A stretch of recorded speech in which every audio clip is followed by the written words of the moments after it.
Cough வந்துட்டு ஒரு இன்னரண்ட்டாக இருக்கக்கூடிய ஒரு defence mechanism of the respiratory system.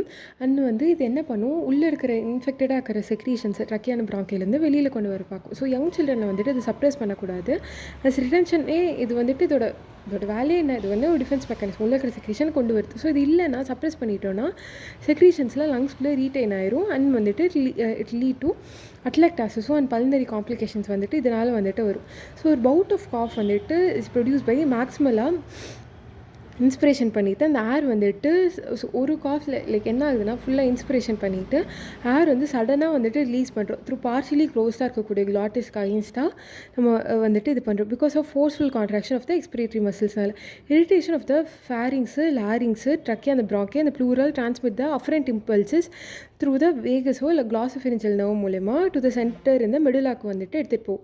புரியுது? ஸோ ட்ரக்கியா லாரிங்ஸ்லேருந்து ஃபேரிங்ஸ்லேருந்தே ஆரம்பித்து ஃபேரிங்ஸு, லாரிங்ஸு, ட்ரக்கியா, ப்ராங்கி இது எல்லாமே லைக் இரிட்டேட் ஆகும்போது அந்த அஃபரண்ட் வந்துட்டு மெடிலாக்கு போயிட்டு அங்கேருந்து எஃபரண்ட் பாத்து வந்து லாரிங்ஸ்க்கும் ரெஸ்பிரேட்டரி மசில்ஸ்க்கும் போயிட்டு அந்த காஃப் வந்துட்டு வர வைக்குது. அந்த அதர் ஹேண்ட் இது வந்துட்டு லைக் கொஞ்சோண்டு காஃப் இருக்கும். ஆனால் பெர்சிஸ்டண்ட்டாக காஃப் இருந்துகிட்டே இருக்குன்னா இது வந்து லைக் ஸ்லீப்பிங் கூடயும் ஃபீடிங் கூட இன்டர்ஃபியர் ஆகும். ஸோ ஒரு balance approach is necessary in management of cough. ஃபுல்லாக சப்ரெஸும் பண்ணிடக்கூடாது, அதே டைம் எவ்வளோ வேணாலும் இருந்துக்கோங்க, அந்த மாதிரி விட்டுறக்கூடாது. Information relation to cough that may help in finding underlying illness வந்துட்டு. ஸோ இந்த காஃப் எதனால் வருது அப்படின்னு அண்டர்லைங் இல்னஸ் கண்டுபிடிக்கிறதுக்கு. ஸோ காஃப் எவ்வளோ நாளாக இருக்குது, டியூரேஷன் என்ன, நேச்சர் என்ன, ஸ்பாஸ்மோடிக்கா இல்லை நான் ஸ்பாஸ்மோடிக் காஃப். ஸோ ஸ்பாஸ்மோடிக் காஃப்னா ட்ரை காஃப் ஆட்டேன், ஓகேங்க. ஸோ அந்த மாதிரி ஸோ இல்லாட்டி வெட் அண்ட் ட்ரை காஃபாக வந்துட்டு இருக்கா. போஸ்டரில் ரிலேஷன்ஷிப் வந்து இப்போ படுத்த வந்து காஃப் அதிகமாக வருதா, ஸோ ஜிஐடியில் படுத்த அதிகமாக வரும். ஸோ அந்த மாதிரி போஸ்டல் வேரியேஷன் இருக்கா, டயனல் வேரியேஷன் இருக்கா, அந்த மாதிரிலாம் கேட்குறோம். இல்லை அசோசியேட்டடாக அது கூட ஸ்பூட்டம் வந்து வருதா, ரிலீவிங் அண்ட் அக்ரவேட்டிங் ஃபேக்டர்ஸ் என்ன, associated with fever, respiratory difficulty and views கூடலாம் அசோசியேட் ஆகிருக்கா இல்லையா, அதெல்லாம் வந்துட்டு கேட்குறோம். இப்போ காசஸ் ஆஃப் அக்யூட் காஃப் என்னென்னா, க்ரோனிக் காஃபோட காசஸ் என்னென்னு பார்க்கலாம். ஸோ ஃபஸ்ட்டு அக்யூட் காஃப் வருது, அப்பர் ரெஸ்பிரேட்டரி ட்ராக்ட் இன்ஃபெக்ஷனால். இப்போ சாதாரண common cold cause by rhino virus, இல்லை போஸ்ட் நேட்டலாக discharge due to sinusitis, rhinitis, hypertrophic tonsil, adenoids, pharyngitis, laryngitis, tracheobronchitis. So upper respiratory tract infection எல்லாமே ஒரு கைண்ட் ஆஃப் அக்யூட் காஃப் வந்து cause பண்ணும். இல்லை நேசியோப்ராங்கியா, இல்லை அது இல்லாமல் நேசியோப்ராங்கியில் ஏதாச்சும் அலர்ஜி இருக்குது, ஆஸ்மா இருக்குனாலும் காஃப் வந்துலாம் அப்பர் ரெஸ்பிரேட்டரி ட்ராக்ட் இன்ஃபெக்ஷனு. அப்புறம் நேசோப்ராங்கியில் ஏதாச்சும் ஒரு அலர்ஜி இருக்குது, asthma இருக்குனாலும்.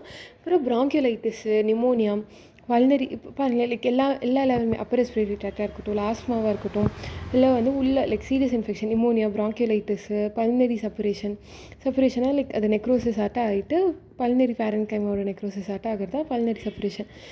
மீசில்ஸு, whooping cough, pertussis, foreign body in the air passages, empyema, collection of pus in the pleural cavity தான் empyema. ஸோ எல்லா கண்டிஷனுமே காஃப் வந்துட்டு வருது.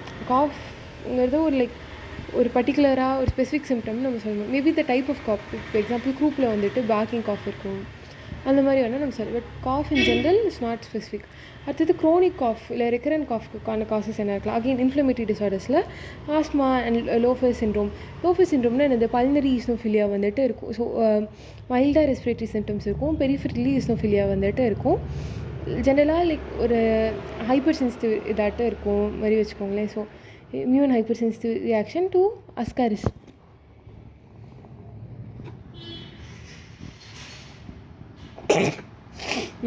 லோஃபர் சிண்ட்ரோம் அது மாதிரி இன்ஃப்ளமேட்டரி இதனால க்ரோனிக் காஃப் இருக்கலாம். இன்ஃபெக்ஷனில் மேபி அந்த இன்ஃபெக்ஷனே ப்ராப்ளம் ஆகாது. வைரலாக, பாக்டீரியாவில், mycoplasma, tuberculosis, parasitic, chlamydia prolong ஆகும்போது வந்துட்டு வரலாம். Inhalation of environmental irritants like foreign bodies and air passages acute காஃபை காஸ் பண்ணும். பட் என்விரான்மெண்டலாக லைக் குட்டி இரிட்டன்ஸ் போயிட்டே இருக்கும்போது டுபாக்கோ, ஸ்மோக்கு, டஸ்ட்டு அது வந்து can cause inflammatory disorders of air. அடுத்தது suppurative lung diseases cystic fibrosis, ப்ராங்கியக்டசிஸ்னால் என்னது, இரிவர்சிபிள் டைலிட்டேஷன் ஆஃப் எல்லா ப்ராங்கை. ஸோ அதுவும் க்ரோனிக் காஃப் காஸ் பண்ணலாம். ஃபாரின் பாடி ரீட்டைன்டாக இருக்குது, அந்த ஏர் பாசேஜில் ரீட்டைன்ட் ஆயிடுச்சுன்னா can cause suppuration lung disease. கன்ஜெனிட்டலாக மால்ஃபார்மேஷன் இருக்குது, இல்லை செக்வஸ்ட்ரேட்டட் லோப்னா condition in which segment of lobe of வந்துட்டு அந்த லங் வந்துட்டு லைக் அது ஒரு மாதிரி செப்பரேட் ஆயிடுச்சு, லைக் கம்யூனிகேஷன் இல்லை, rest of the tracheobronchial tree கூட கம்யூனிகேஷன் இல்லாமல் இருக்குன்னா அங்கே வந்துட்டு உங்களுக்கு க்ரோனிக்காக காஃப் இருக்கும், டிஸ்ட்ரெஸ் இருக்கும், வீஸ் இருக்கும், எக்ஸஸாக அங்கே மியூக்கஸ் வந்து ப்ரொடக்ஷன்லாம் வந்துட்டு இருக்கும். ஓகேவா?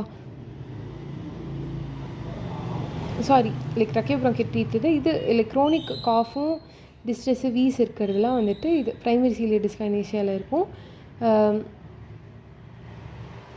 கூட இம்யூன் டெஃபிஷியன்சினாலும் வரலாம். அனாட்டமிக்கல் லீஷன்ஸாக டியூமர் இருக்கலாம், இல்லை tracheal stenosis or H type tracheoesophageal fistula. H டைப்னால் லைக் இப்படி நடுவில் கனெக்ஷன் இருக்கிறது. ஸோ அந்த ஹெச் டைப்பில் வந்துட்டு ஸ்டொமக்கில் ஏர் ஃபில் ஆகும், இன்க்ரீஸ் தான் ஓரல் செக்ரீஷன்லாம் இன்க்ரீஸ் ஆகும்.